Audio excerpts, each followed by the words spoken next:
And this is our first podcast on Twitch. So, welcome everyone to what hopefully will be many GameItAll.com podcasts. So, we're coming back at you with actual video, which is weird. yeah, And we're because on we went Twitch. audio for a little bit because it didn't work. It was really it didn't work. And then since then we had to find something else. So, that's why we've kind of been on a bit of a delay here at this time, and we have been publishing on YouTube because they had the Hangouts program, which worked really well for a long while, and then just Google decided to drop it, and with that, we had to move on to something else. Luckily, StreamYard here, which you can see is that way, powered by StreamYard. There's a bird. Did you see the duck? There's a duck with headphones on. There's mallard. There is our mallard, and that is going to be our system that we're going to be using moving forward. So it so far seems to be working very well, and it's cool. It's going very well. So that's going to be part of the new format. As you see, there's a lot more visual elements as well. We have a banner down below, and later on, once we get more accustomed to this system, it's going to look much more us professional. In this case. Professional. As if we ever look professional. Savvy. There's been a lot of stuff since we've been gone, and also this week, because idiots were deciding to raid Area 51 today. And in full-blown Naruto fashion, it was glorious, as per the news. Oh, yeah. See the guy? I saw the guy. I saw he's running like an idiot, and I'm like, that guy's cool. Hey, at least somebody did it. That's the important thing. Yeah. So that's actually been serving pretty well in this case. So, well, there was that, and that was shocking news. There was also the truck that flipped with all the dice. That was pretty awesome.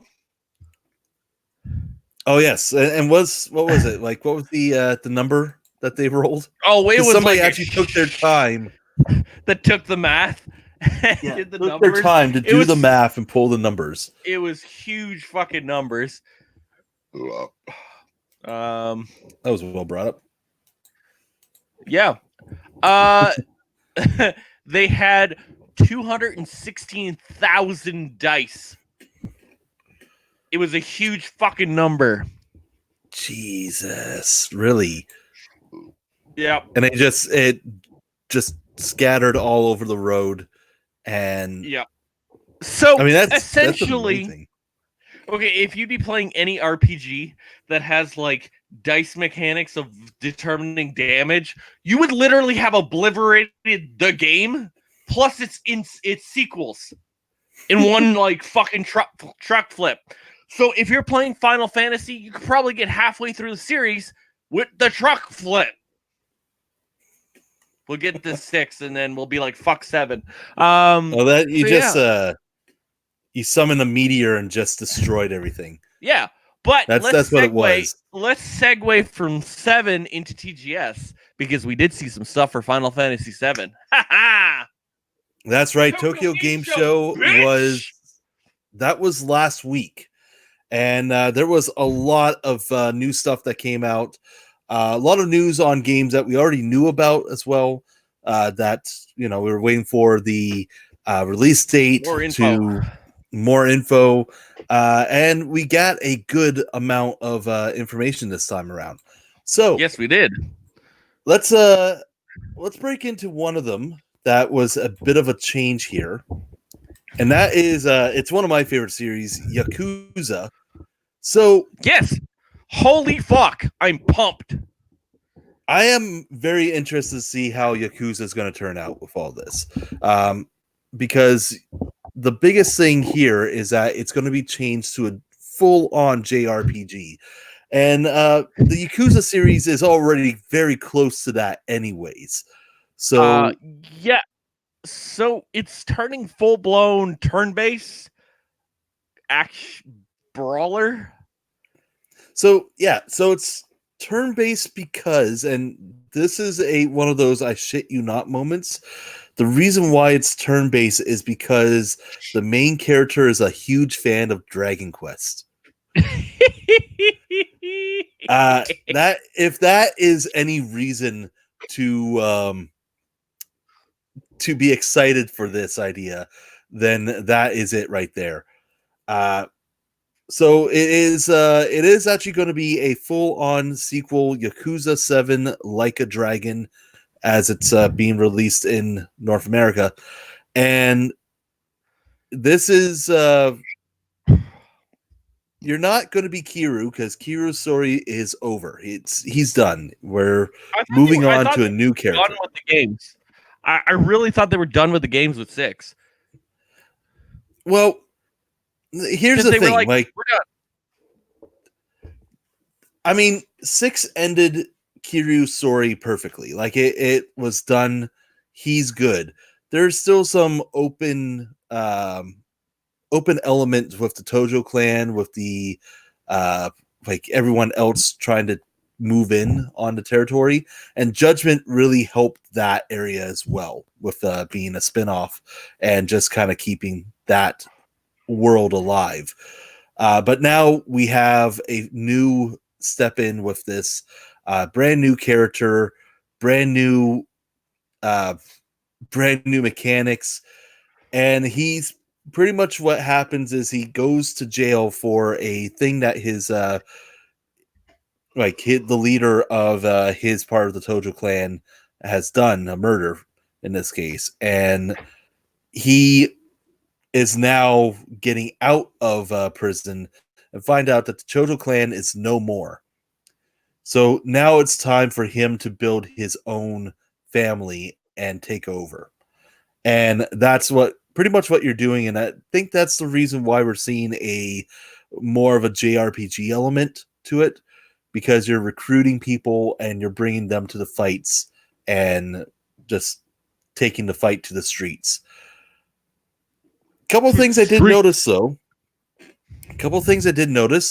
There's a much heavier emphasis on guns in this game. And because that is different. Usually the Yakuza series, especially because of Japanese gun law, there's no guns. Guns are very rare in the game. And if you see them, they're usually good for a few shots, and then you're just back to kicking everyone's ass. This one, of course, would you not have like a katana even more? Well, yeah, you end up getting wooden katanas, or get a bicycle and just beat everyone to shit.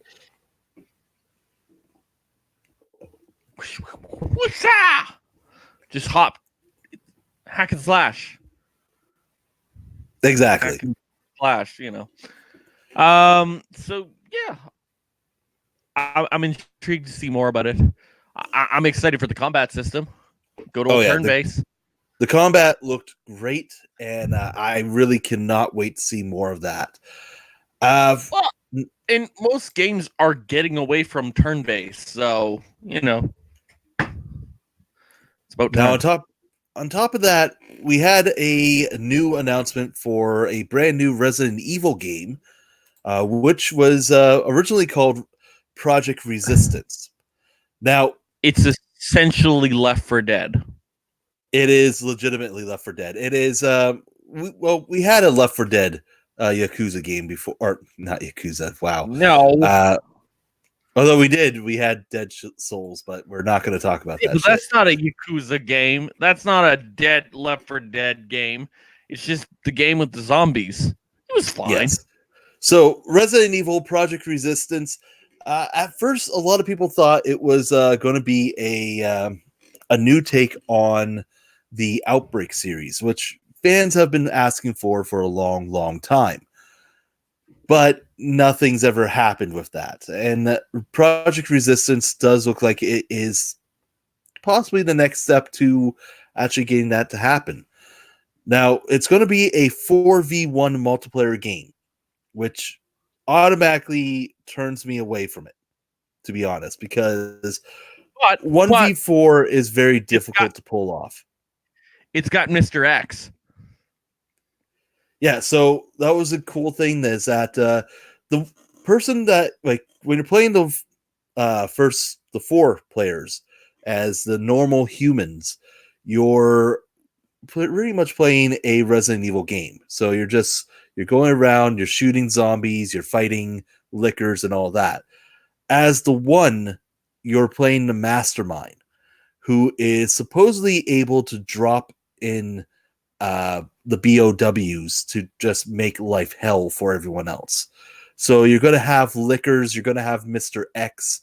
Mr. X is going to be a full controlled character for the mastermind player. So I'm interested to see how they're going to pull that off. It's a very Dead by Daylight approach to it, and it's something that I don't know if Resident Evil can actually do right. But hey, we'll have to find out when it comes out. There is apparently going to be a beta soon when the information, or when they're ready for that. We'll keep you notified on that on the website, of course. And any other focus news on Resident Evil Project Resistance, we will definitely post it up on the page. Yes, we will talk about it. So yeah, I'm intrigued to see more. But, you know, it is what it is. I don't care. I literally don't care. It's not 6. I don't care. Well, Final Fantasy Remake, it is looking very, very good. I'm actually going to give it that. Even though I am a huge fan of 6 over 7, it does look like it's going to be pretty badass. And this trailer that we did get for Final Fantasy 7 was heavily focused on everything that's happening in Midgar and what you're going to be doing in the city, as well as showing off some mini games, alluding to the cross-dressing mini game as well that you had to go through, and also showed off more combat for Eris and Tifa as well. So very, very interesting looking. One thing that has been driving a lot of fans crazy about this is sorry, just 1 second, lost my place. One thing that's been driving people crazy about this is the fact that you will be able to turn on turn-based battle systems. So just like how Final Fantasy VII was, rather than the action or action adventure. So that you're not 15. You're not impressed with 15. You're like, fuck this. I'm going old school.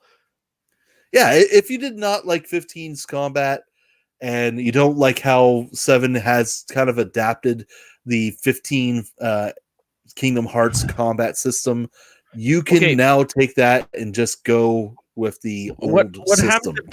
What happens if I'm not interested in any of it and I want to go back to 6? Well, you're shit out of luck. So you're saying I got to go back to the Super Nintendo and get 3? Yeah. Okay. I'm fine with that. It's right beside me. Okay, we're cool. 7, I give no rat's ass because it's 7. Well, let's go to one that we also it's because it's divided into 2 episodes. And I have to pay $160 for Final Fantasy VII. Yeah, good point. What the fuck? I don't believe in paying twice, but Death Stranding, I'm fucking pumped for this because it's Kojima at his best. Exactly. And Norman Reedus and Mads Mikkelsen. I love Mads Mikkelsen. I'm so excited for him. Okay, just 1 second here, getting my notes here for this because there was a lot of stuff to show for Death Stranding. Oh my god! Kojima had his 49-minute trail thing. Yeah, we had at least a good hour of content from Tokyo Game Show. Like, aside from a story trailer that got released and promptly ignored because the 49-minute trailer to show all the new gameplay features and everything that you can do in this game which is ridiculous, to be honest. Yeah. It literally had everything. It explained more of the story when you watch the briefing trailer of like what you're doing and more than what the baby's for. Yeah, that part was good because, it's kind of what you want to hear. You want to know what the hell that was all about. What's going on? But it did come down clearly that the gameplay is going to be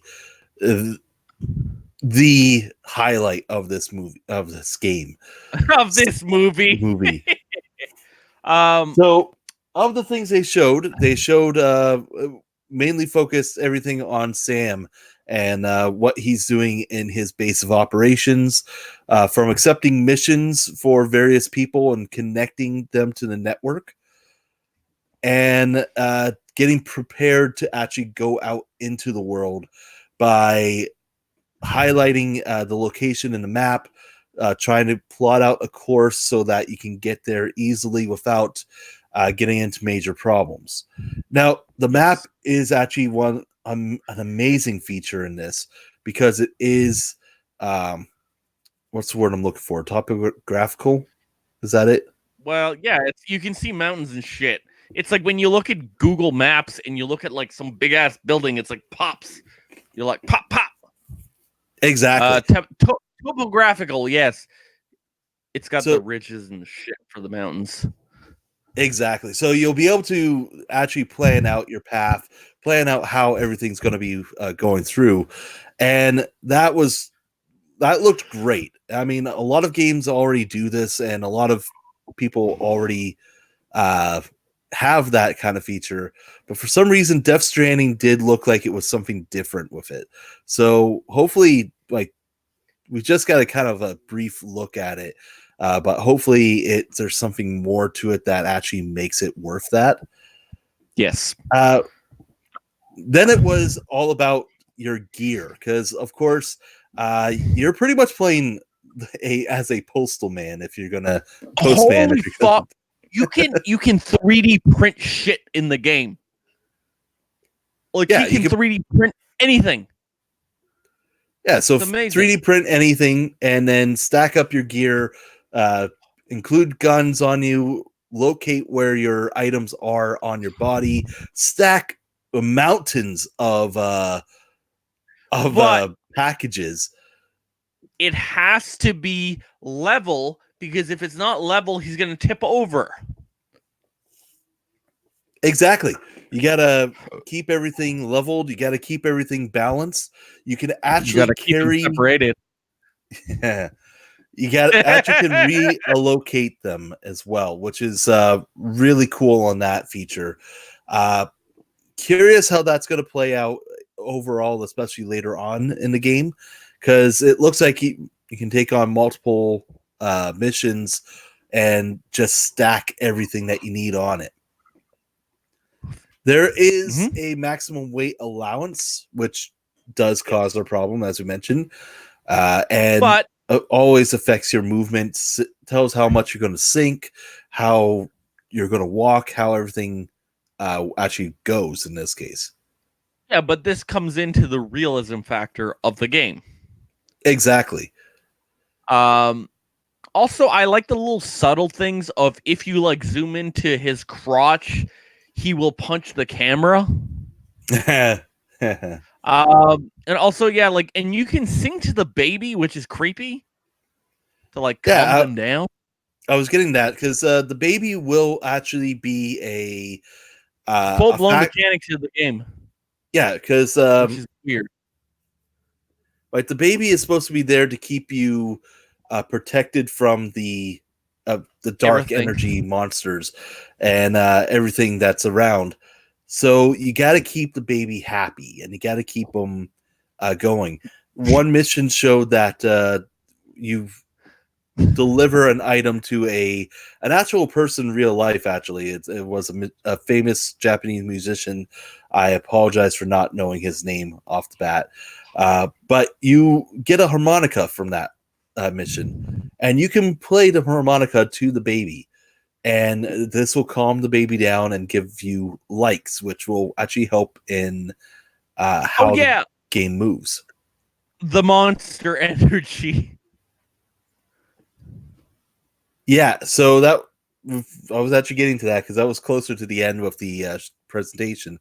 But yeah, apparently Monster Energy is a sponsor to this game, I guess, because you can increase your stamina by drinking Monster, and you can also turn water into Monster. Apparently, that was another thing that was mentioned, and that was very interesting to see. I was kind of confused on that, but there we go. Yeah. Well, it's Kojima. Are you really surprised? No, not at all. No. Stamina is going to be a major thing about this game, is because you have to keep your balance. You have to walking through certain terrains will screw up with your stamina. And then keep your baby happy. Yeah, you got to do a lot in this game. Like keep your baby happy, keep your stamina down, keep yourself relaxed. You have to bathe in these like weird hot springs with the baby. The baby is the creepiest part about this game. It's creepy as fuck. It is, but at the same time, it was it's really interesting. Oh, your shoes. You can actually wear out your shoes, and that will break your equipment.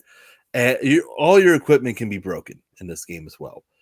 So you can find more shoes, more different clothes. It'll replenish your stamina. It'll get your like system back up, and it does a lot in this case. You got the likes from the baby. That's still weird.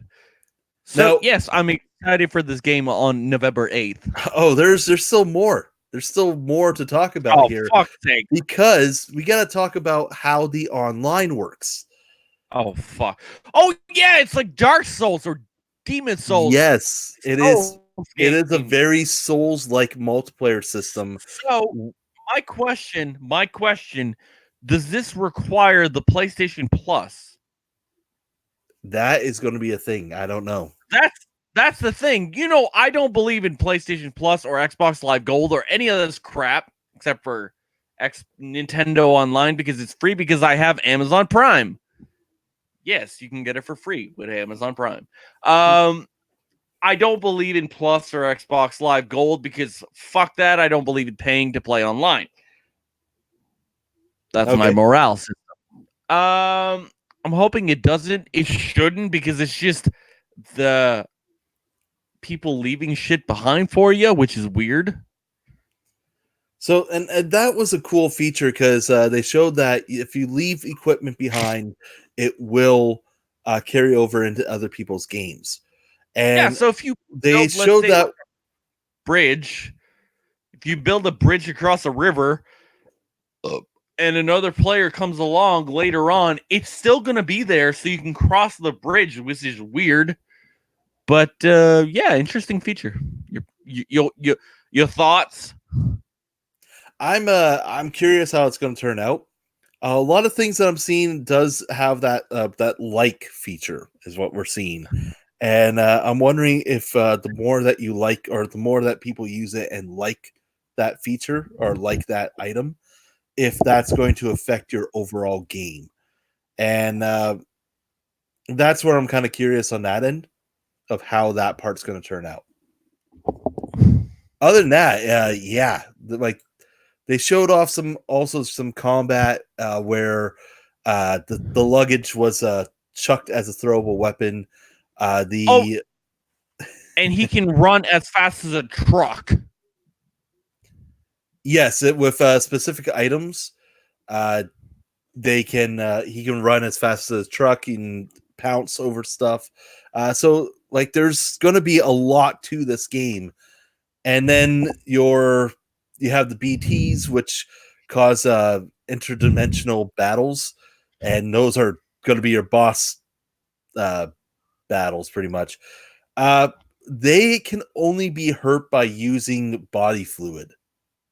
Ew, that's gross. So yeah, kind of body fluid. That's greasy. It's hard to say here. Did you make the baby? Continue. But yeah, and yeah, that's some of the big things about this game. There's a lot to it. Game Radar has actually compiled a 59 list of everything you should know. List of everything you should know about this game. So I recommend it.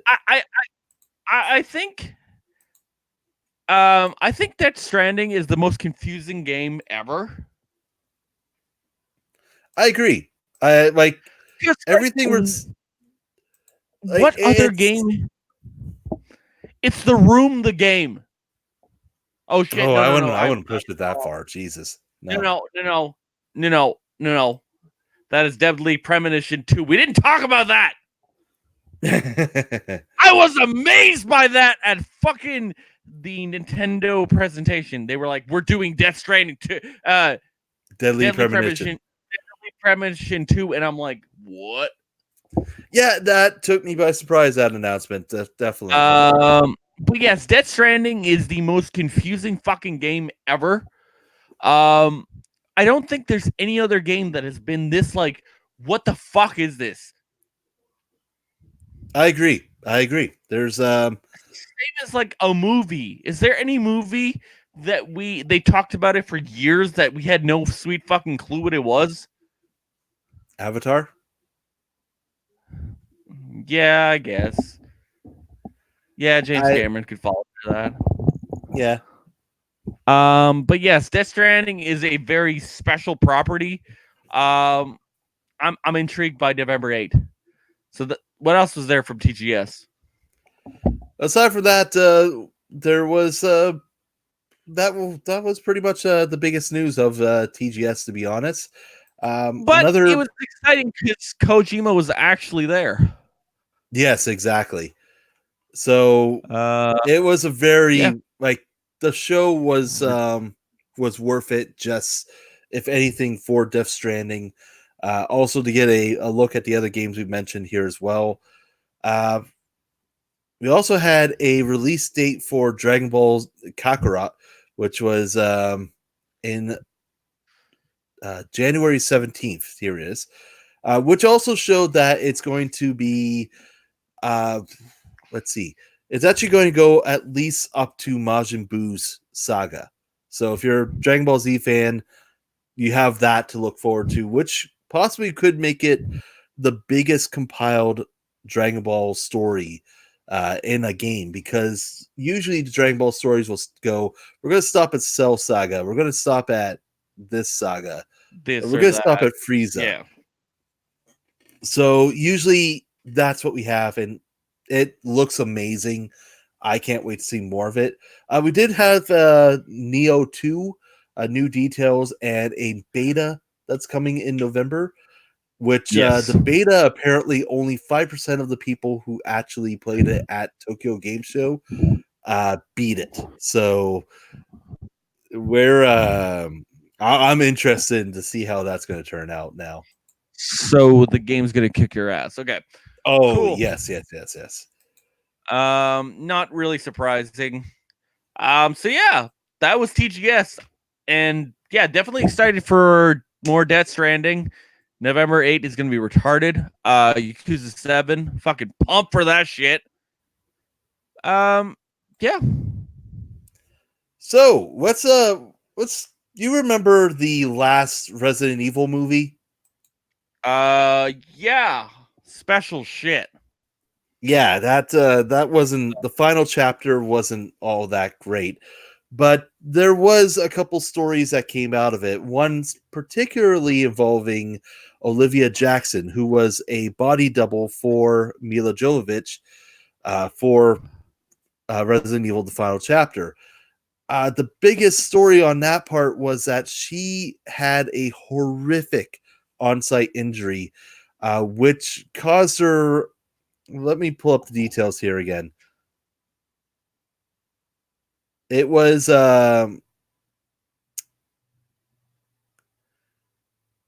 okay. So this is what I got here from CBS News, compiling the details. Olivia was supposed to be filming a fight scene, but at the last minute was asked to perform a dangerous and technically complex motorcycle scene in adverse weather conditions.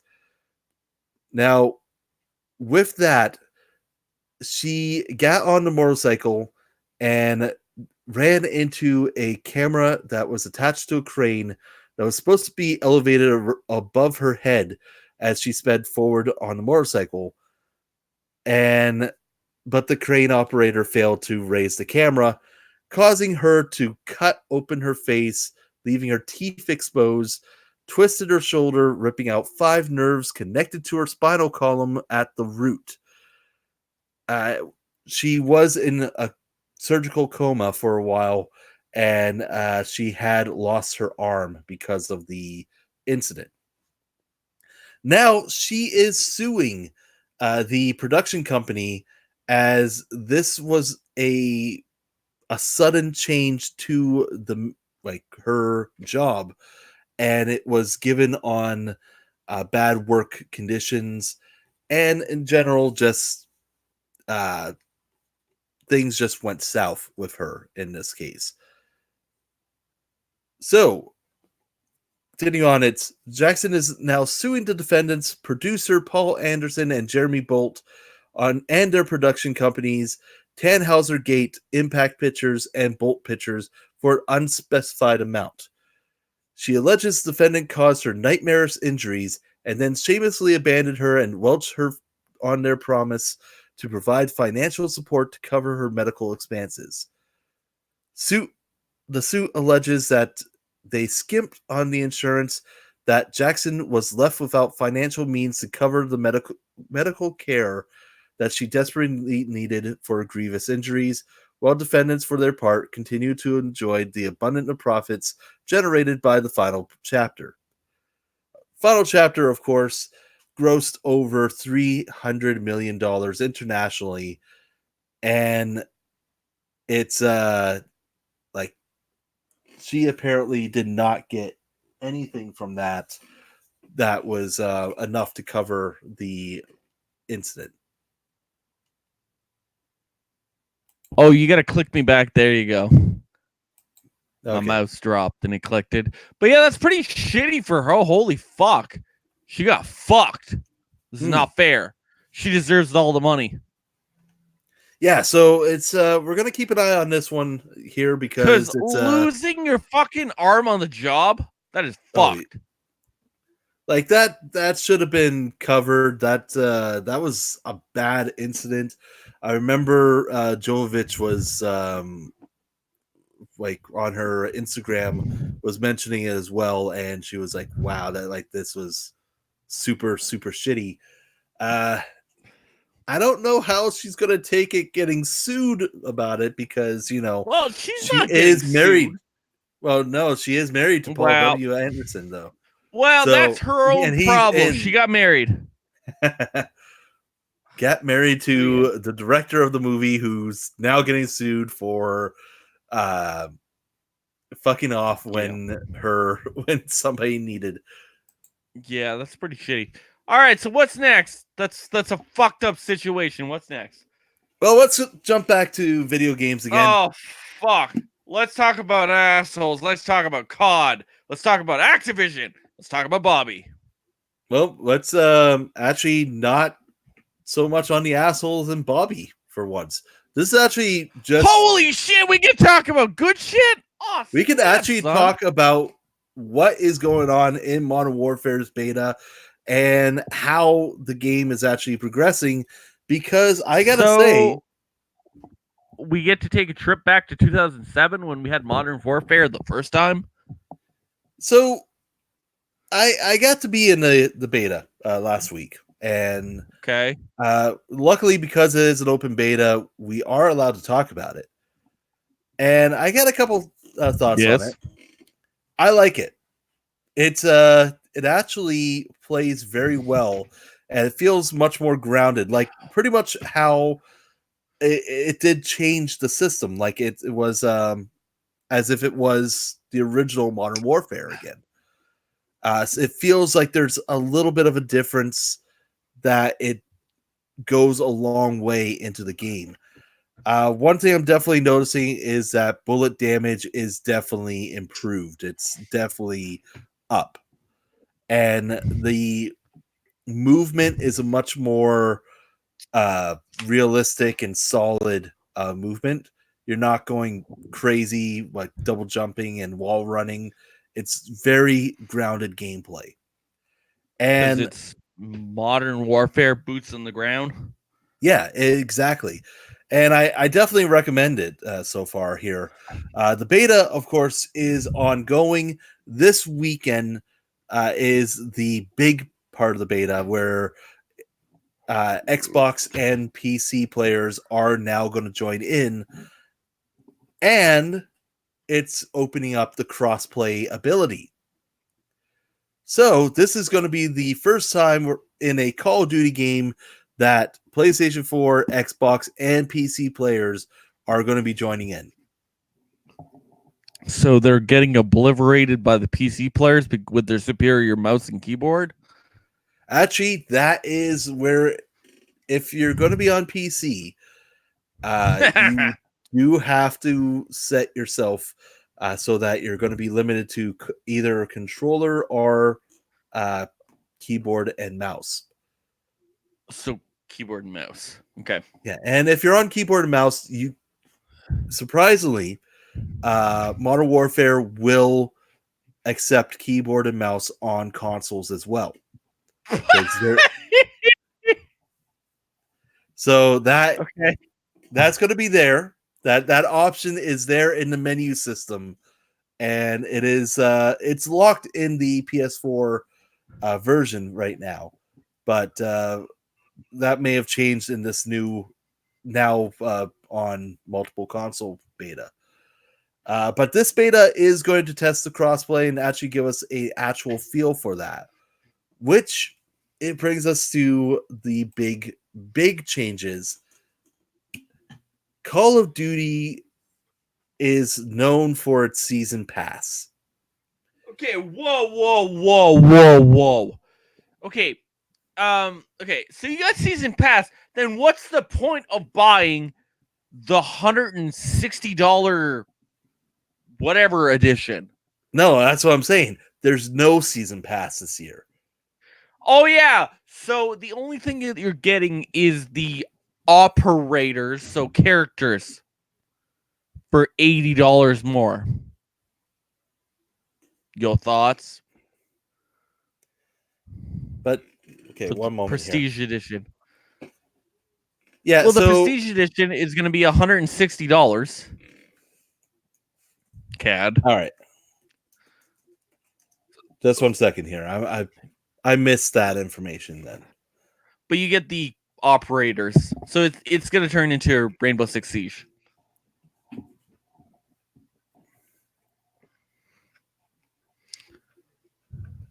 I don't know.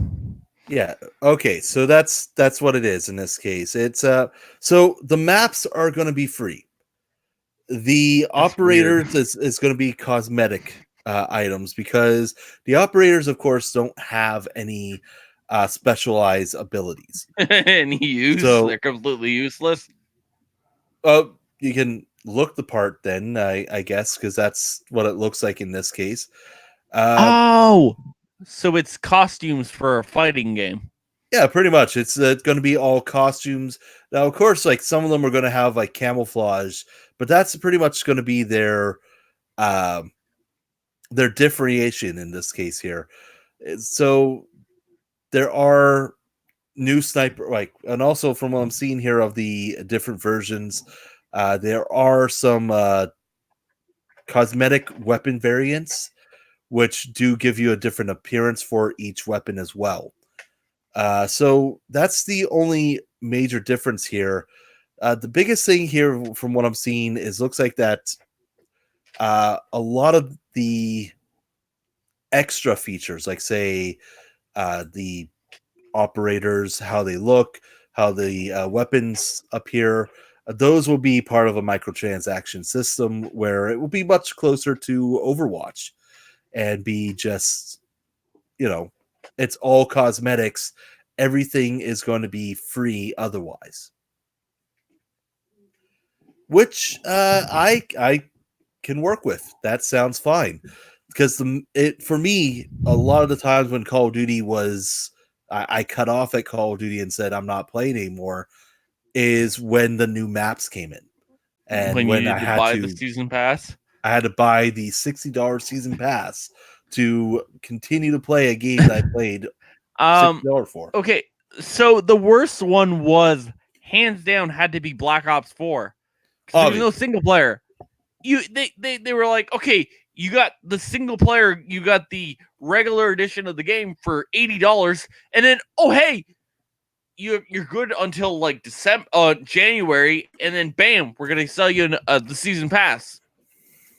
It's like you have to buy it because no one's gonna be playing the base game. Exactly. What a fucking crock. And dick move. I hated that about Black Ops 4. So Modern Warfare is going to be this new step towards Call of Duty for, hey, we're getting rid of this. We're going to make the maps free. Everything else is going to be cosmetic. And we're going to just keep everything going like it is.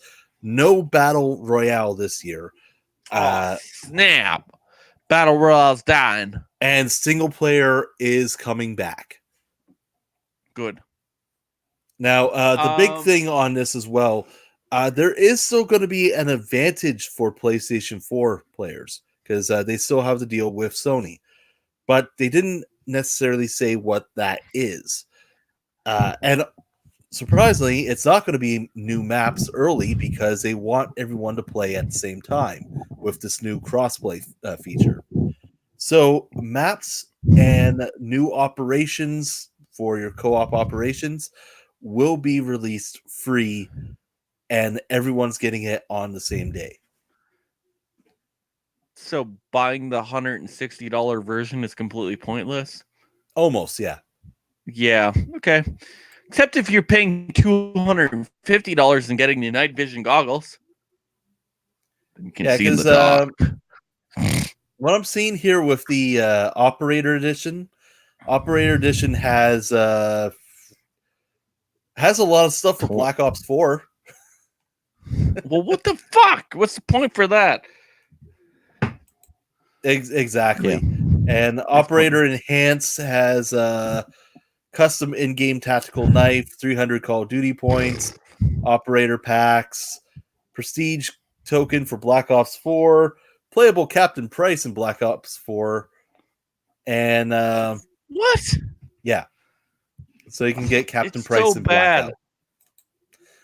So okay, yeah, I'm done with Activision and COD and all this crap. Fuck this shit. We're done.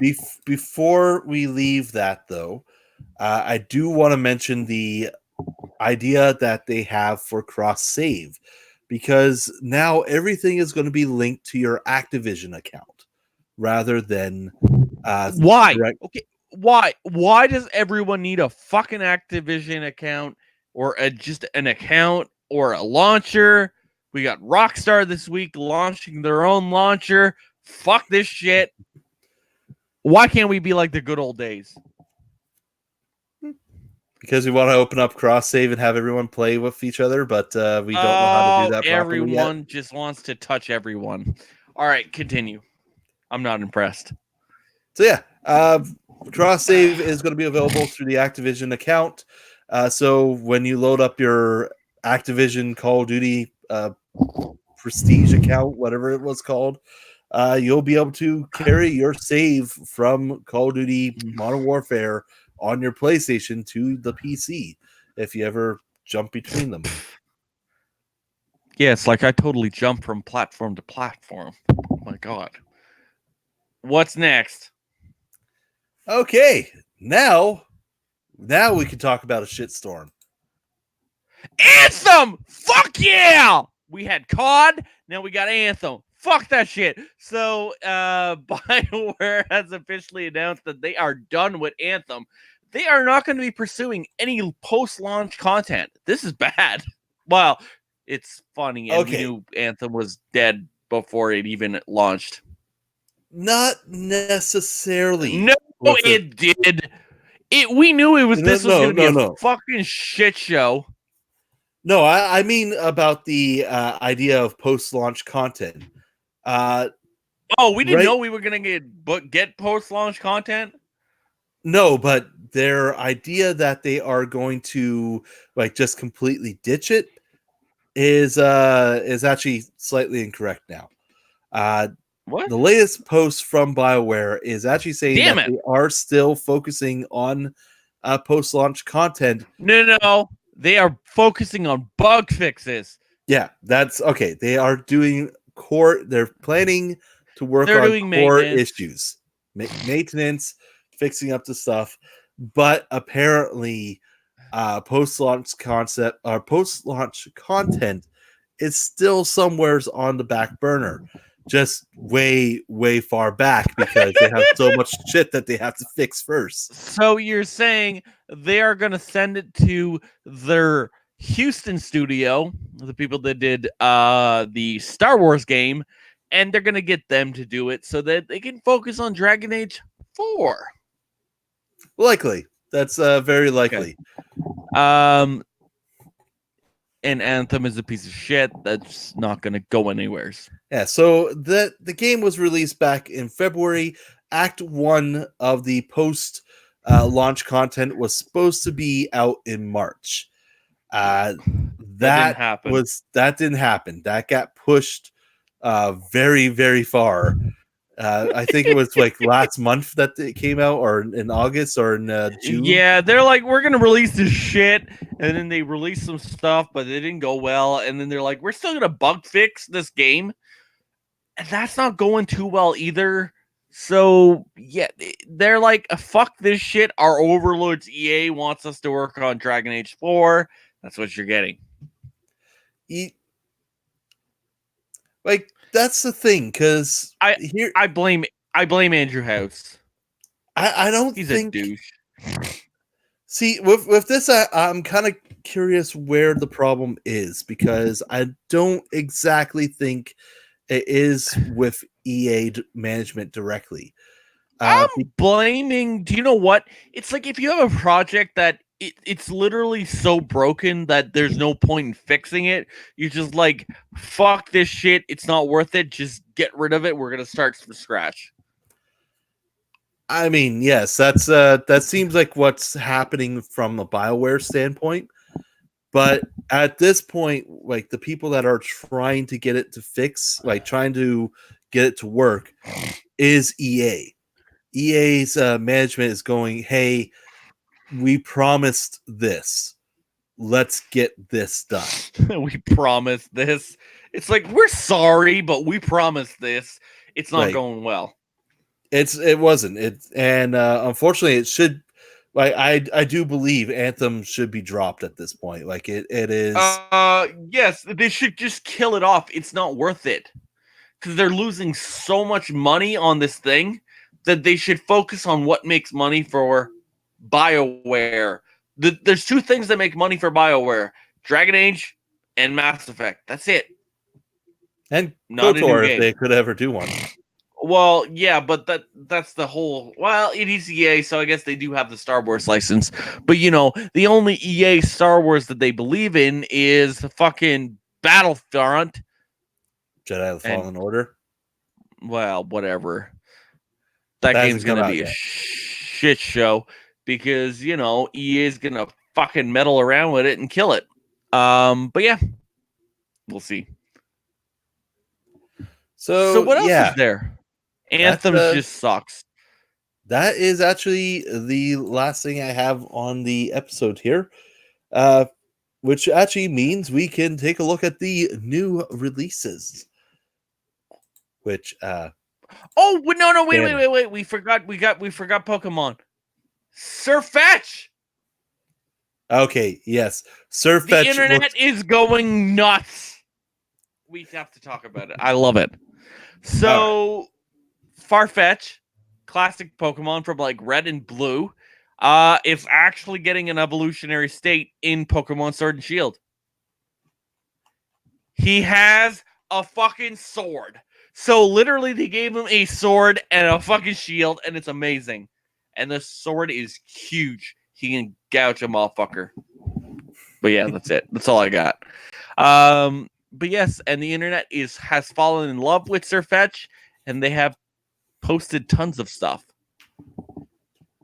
I love it. That's all I got. So we have a lot of new releases here.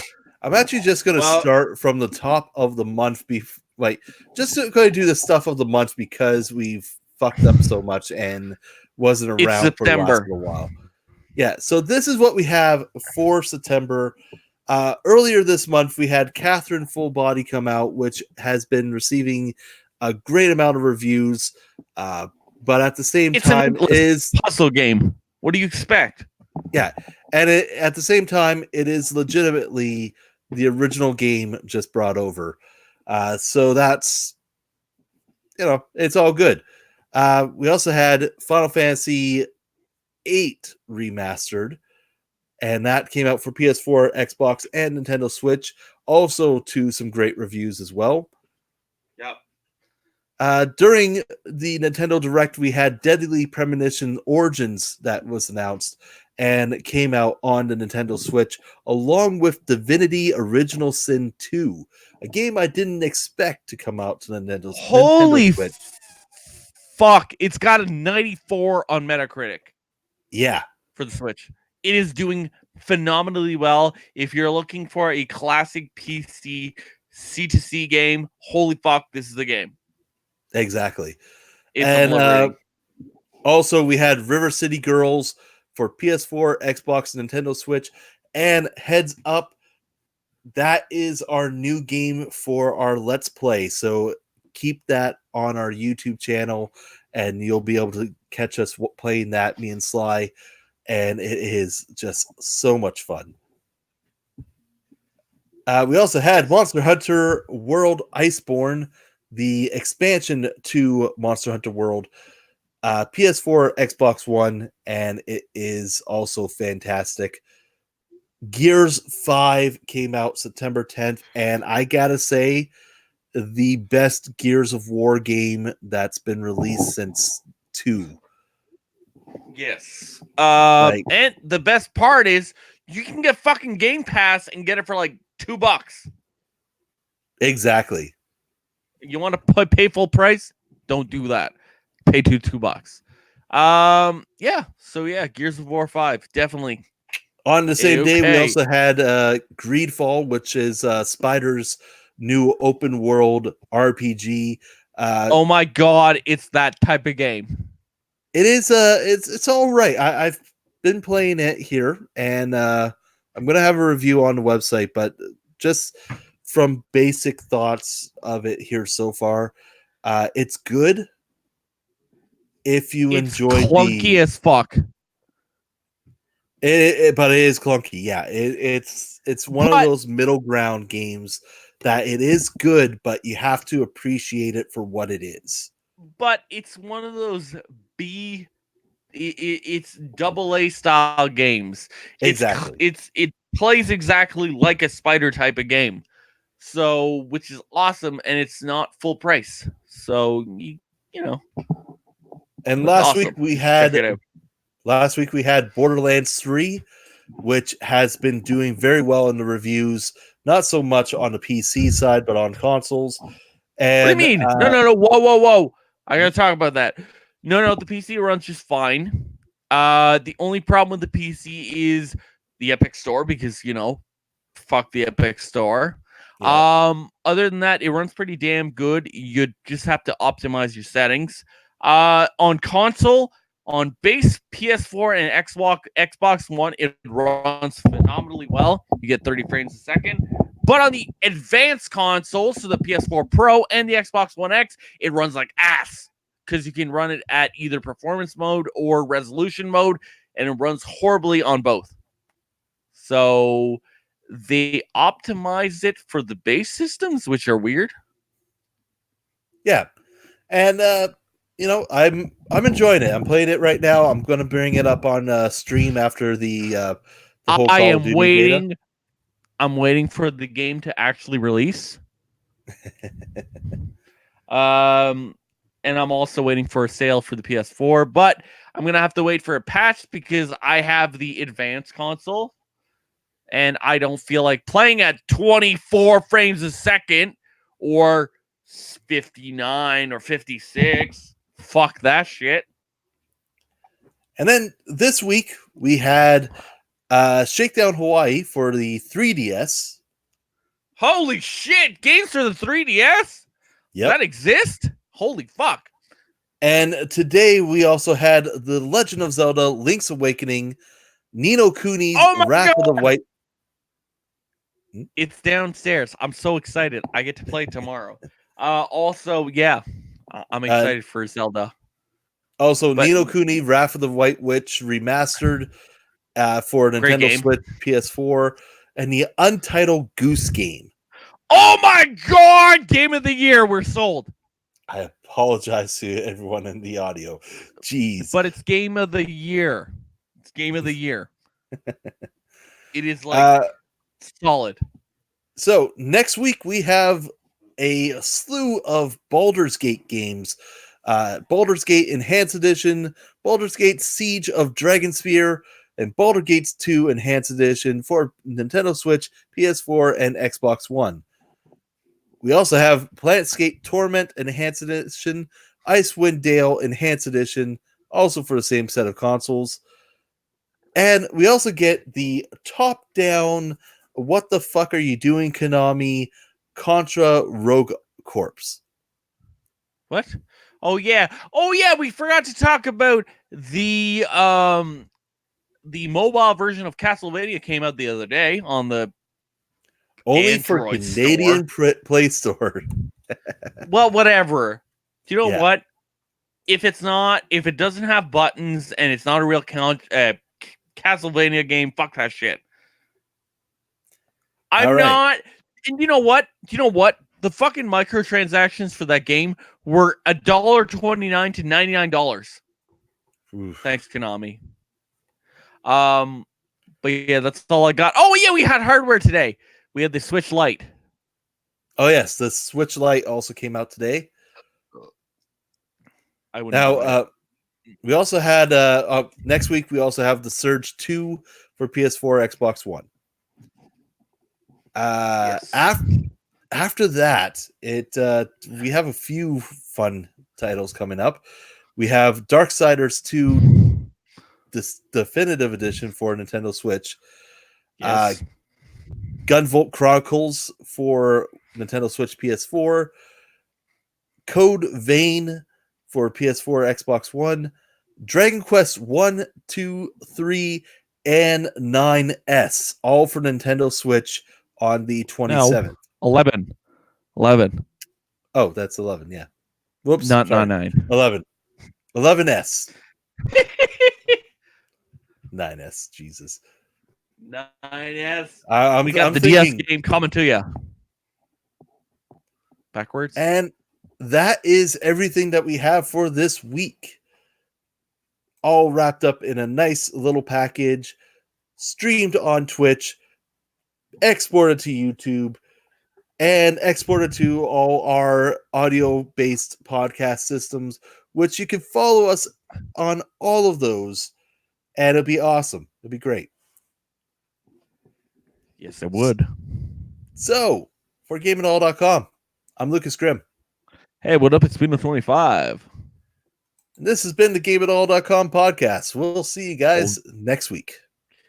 Oh, yeah, we will.